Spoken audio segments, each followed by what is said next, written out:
Hi guys, I'm back. Today I'm going to read Ecclesiastes 1-6, Proverbs 25, and Psalm 1. Let's get started. The words of the preacher, the Psalm Team, King in Jerusalem. Vanity of vanities, says the preacher. Vanity of vanities, all's vanity. What does man gain by all the toil which he toils under the sun? A generation goes and a generation comes, but the earth remains forever. The sun rises and the sun goes down and hastens to the place where it rises. The wind blows to the south and goes around to the north. Around and around goes the wind, and on its surface the wind returns. All streams return to the sea, but the sea is not full. To the place where the streams flow, there they flow again. All things are full of weariness, and man cannot utter it. The eye is not satisfied with seeing, nor the ear filled with hearing. What has been is what will be, and what has been done is what will be done. And there is nothing new under the sun. Is there a thing of which it is said, "See, this is new, it has been already in the ages before us"? There is no remembrance of former things, nor will there be any remembrance of later things yet to be among those who come after. I, the preacher, have been king over Israel and Jerusalem, and I apply my heart to seek and to search out by wisdom all that is done under heaven. It is an unhappy business that God has given to the children of men to be busy with. I have seen everything that is done under the sun, and behold, all is vanity and is striving after me. What is crooked cannot be made straight, and what is lacking cannot be counted. I say in my heart, I have acquired great wisdom, surpassing all who are over Jerusalem before me.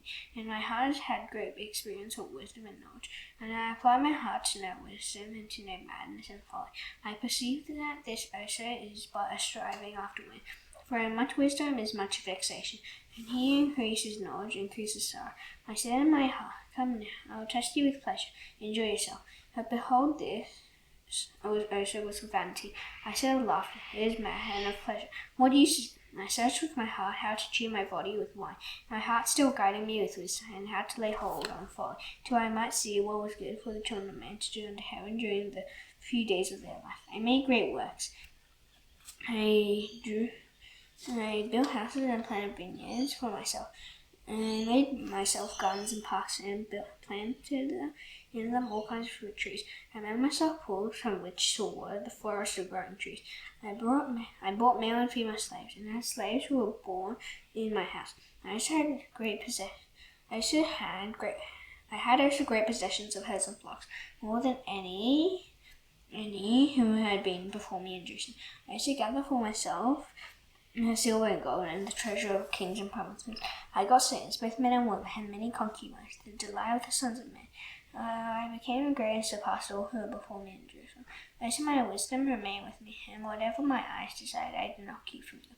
I kept my heart from no pleasure, for my heart found pleasure in all my toil. And this was my reward for all my toil. Then I considered all that my hands had done, and the toil I had expended in doing it, and behold, all was vanity and striving after wind, and there was nothing to be granted under the sun. So I turned to consider wisdom and madness and folly. For what can the man do who comes after the king? Only what has already been done. Then I saw that there is more gain in wisdom than in folly, as there is more gain in light than in darkness. The wise person has his eyes in his hand, but the fool walks in darkness. And yet I perceive that the same event happens to all of them. Then I said in my heart, what happens to the fool that will happen to me also? Why then have I been so very wise? And I said in my heart, that this also is vanity. For of the wise of the fool there is no enduring remembrance, saying that in the days to come all will have been long forgotten. How the wise dies, just like the fool. So I hated life, because what is done under the sun was grievous to me. For all is vanity and striving after wind. I hated all my toil which I toiled under the sun, seeing that I must leave it to the man who will come after me, and who knows whether he will be wise or a fool. Yet he will be master of all of which I toiled and used my wisdom under the sun. This also is vanity. So I turned about and gave up my heart to despair over all the toil of my labours under the sun, because sometimes a person who has toiled with wisdom and knowledge and skill must leave everything to be enjoyed by someone who did not toil for it. This also is vanity and a great evil. What has man from all the toil and striving of heart with which he toils beneath the sun? For all his days are full of sorrow, and his work is a vexation. Even in the night his heart does not rest. This also is vanity. There is nothing better for a person than that he should eat and drink and find enjoyment in his toil. This also I saw from the hand of God. For apart from him, who can eat, who can have enjoyment? So to the one who pleases him, God has given wisdom and knowledge and joy. But to the sinner he has given the business of gathering and collecting, only to give to one who pleases God. He says his vanity and striving after wind. For everything there is a season, and a time for every matter under heaven. There are a time to be born, and a time to die, a time to plant, and a time to pluck up what is planted, a time to kill, and a time to heal, a time to break down, and a time to build up, a time to weep, and a time to laugh, a time to mourn, and a time to dance, a time to cast away stones, and a time to gather stones together, a time to embrace, and a time to refrain from embracing, a time to seek, and a time to lose, a time to keep, and a time to cast away, a time to tear, and a time to sow, a time to keep silence, and a time to speak, a time to love, and a time to hate, a time for war, and a time for peace. What gain has a worker from his toil? I have seen the business that God has given to the children of men to be busy with. He has made everything beautiful in his time. First he has put eternity into man's heart, yet so that he cannot find out what God has done from the beginning to the end. I perceive that there is nothing better for them than to be joyful and to do good as long as they live. I say that everyone should eat and drink and take pleasure in all his toil. This is God's gift to man. I perceive that whatever God does endures forever. Nothing can be added to it, nor anything taken from it. God has done it so that people fear before him. That which is already has been, and that which is to be already has been, and God sees what is being driven away. Moreover, I saw under the sun that in the place of justice, even there was wickedness, and in the place of righteousness, even there was wickedness. I said in my heart, God will judge the righteous and the wicked, for there is a time for every matter and for every work. I said in my heart with regard to the children of men, that God is testing them, that they may see that they themselves are but beasts. For what happens to the children of men and what happens to the beasts is the same. For as one dies, so dies the other. They all have the same breath, and man has no advantage over the beast. For all is vanity. They all go to one place. All are from the dust, and to dust all return. Who knows where the spirit of man goes upward, and the spirit of the beast goes down into the earth? So I saw that there is nothing better than that a man should rejoice in his work, for that is in his law. You can bring him to see what will be after him. Again I saw the oppressions that are done under the sun, and behold, the tears of the oppressed, and they had no one to comfort them. On the side of the oppressors there was power, and there was no one to comfort them. And I thought the dead who are already dead more fortunate than the living who are still alive. But better than both is he who has not yet been, and has not seen the evil deeds that are done under the sun. Then I saw that all toil and all skill and work come from a man's envy of his neighbour. This shows his vanity and is striving after wind. A fool folds his hands and eats his own flesh. Better is a handful of quietness than 2 handfuls of toil and striving after wind. Yet there is no end to all his toil, and his eyes are never satisfied with riches, so that he never asks, for whom am I toiling and depriving myself of pleasure? This also is vanity and an unhappy business. 2 are better than 1, because they have a good reward for his toil. If they fall, one will lift up his fellow. But woe to him who is alone when he falls, and no another to lift him up. Again, if 2 lie together, they keep warm. How can one keep warm alone? And though a man might prevail against one who is alone, 2 will withstand him. A threefold cord is not quickly broken. Better was a poor and a wise youth than an old and foolish king who no longer knew how to take advice.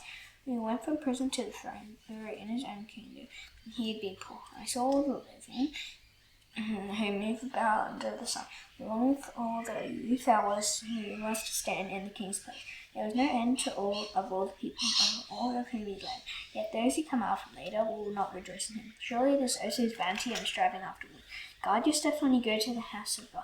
To draw near to listen is better than to offer the sacrifice of fools. They do not know that they are doing evil. Be not rash with your mouth, nor let your heart be hasty to utter a word before God. For God is in heaven, and you are on earth. Therefore let your words be few, for a dream comes with much business, and a fool's voice with many words. When you vow a vow to God, do not delay paying it, for he has no pleasure in fools. Pay what you vow. It is better that you should not vow, that you should vow and not pay. Let not your mouth lead you into sin, and do not say before the messenger, that it was a mistake. Why should God be angry at your voice and destroy the work of your hands? For when dreams increase and words grow many, there is vanity, but God is the one you must fear. If you see in a province the oppression of the poor and the violation of justice and righteousness, be not amazed at the matter, for the high official is washed by a higher, and there are yet higher ones over them. But this is gain for a land in every way, a king committed to cultivated fields. He who loves money will not be satisfied with money, nor he who loves wealth and with his income. This also is vanity. When goods increase, they increase who eat them. And what advantage has the owner but to see them with his eyes? Sweet is the sleep of a laborer, whether he eats little or much. But the full stomach of the rich will not let him sleep. There is a grievous evil that I have seen under the sun. Riches were kept by the owner to his hurt, and those riches were lost in a bad venture. But he is a father to a son. Of a son, he has nothing in his hand. As he came from his mother's womb, he shall go again, naked as he came, and he shall take nothing for his toil that he may carry away in his hand. He sows a grievous evil, just as he came, so shall he go. And what gain is there to him who toils for the wind? Moreover, all his days he eats in darkness, and much vexation, and sickness, and anger. What I have seen to be good and fitting is to eat and drink, find enjoyment in all the toil with which one toils under the sun, the few days of his life that God has given him. But this is his law. Everyone owes it to whom God has given wealth and possessions and power to enjoy them, and to accept his toil, his law, and rejoice in his toil. This is the gift of God. For he will not much remember the days of his life, because God keeps him occupied with joy in his heart. There is an evil that I have seen under the sun, and it lies heavy on mankind, a man to whom God gives wealth and possessions and honor, so that he lacks nothing of all that he desires. Yet God does not give him power to enjoy them. But a stranger enjoys them. This is vanity. It is a grievous evil. If a man fathers 100 children and lives many years, so that the days of his years are many, and his soul is not satisfied with his wife, with life's good things, and he also has no burial, I say that a stillborn child is better off than he, for it comes in vanity and goes in darkness. And in darkness its name is covered. Moreover, it has not seen the sun or known anything, yet it finds rest rather than he. Even though he should live 1,000 years twice over, yet enjoy no good. Do not all go to the one place. All the toil of man is for his youth, yet his appetite is not satisfied. And what is an advantage of the wise man over the fool? And what does the poor man who knows how to conduct himself before the living? Bears the sight of the eyes and the wandering of the appetite. This also is vanity and striving after wind. Whatever has come to be has already been named, and it is known what man is, and that he is not able to dispute with one stronger than he. The more words, the more vanity, and what is the advantage to man? Well, who knows what is good to man for man while he lives the few days of his life, vain life, which he passes like a shadow? But who can tell what will be after him under the sun? Proverbs 25.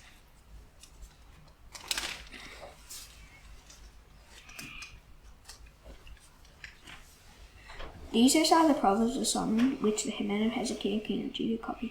It is the glory of God to conceal things, but the glory of kings is to search things out. As the heavens were high and the earth were depth, so the heart of kings is unsearchable. Take away the dross from the silver, and the smith has material for a vessel. Take away the wicked from the presence of the king, and his throne will be established in righteousness. Do not put yourself forward in the king's presence, or stand in the place of the great. For it is better to be told, come up here, than to be put lower in the presence of a neighbor. What your eyes have seen, do not hastily bring it into court. What will you do in the end when your neighbor puts you to shame? Argue your case with your neighbor himself, and do not reveal another's secret, lest he who hears you bring shame upon you, and your ill repute have no end. A word fitly spoken is like apples of gold in a setting of silver. Like a gold ring or an ornament of gold is a wise reprover to a listening ear. Like the cold of snow in the time of harvest is a faithful messenger to those he sent.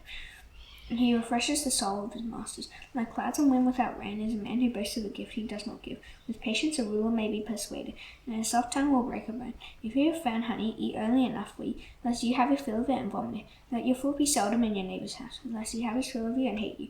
A man who bears false witness against his neighbor is like a war club or a sword or a sharp arrow. Trusting in his treacherous man in time of trouble is like a bad tooth or a foot that slips. Whoever sings songs to a heavy heart is like one who takes off a garment on a cold day, and like vinegar on soda. If your enemy is hungry, give him bread to eat, and if he is thirsty, give him water to drink. For you will heap burning coals on his head, and the Lord will reward you. The north wind brings forth rain, and a backbiting tongue angry looks. It is better to live in a corner of the household, and in a house shared with a quarrelsome wife. Like cold water to a thirsty soul, so is good news from a far country. Like a muddy spring or a prologue to fountains, a righteous man who gives way before the wicked. Now it is not good to eat much honey, nor is it glorious to seek one's own glory. A man without self-control is like a city broken and left without walls. Psalm 1.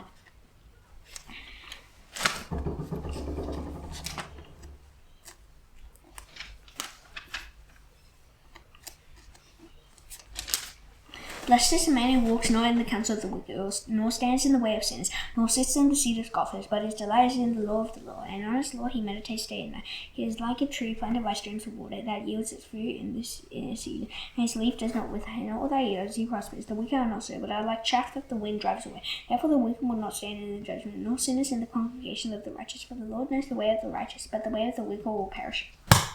Now thus done, I shall now do the Lord's Prayer. Please bow your heads. Our Father in heaven, hallowed be your name.